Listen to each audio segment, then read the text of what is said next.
Hello, I'm Father Tim Mulroy, the International Leader of the Missionary Society of St. Columban. Hello, I'm Vida Hequilan, the Central Coordinator of the Columban Lay Missionaries. Together we would like to share this Easter message with our Columban companions around the world.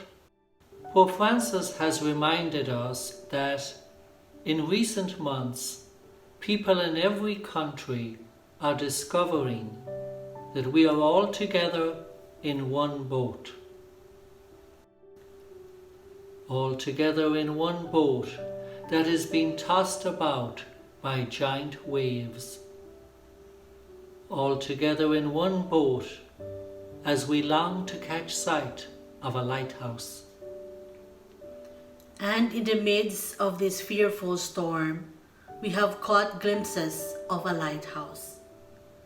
We see those who have chosen to remain in solitude in order to protect themselves and others.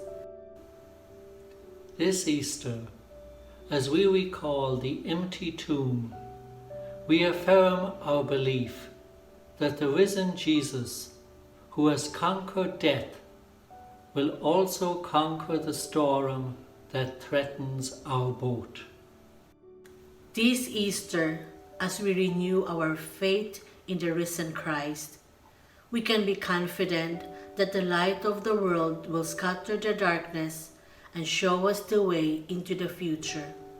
When we feel isolated and lonely, may the Holy Spirit shine the light of Christ into our hearts and remind us that we are called to be a lighthouse for others, especially during this Easter season.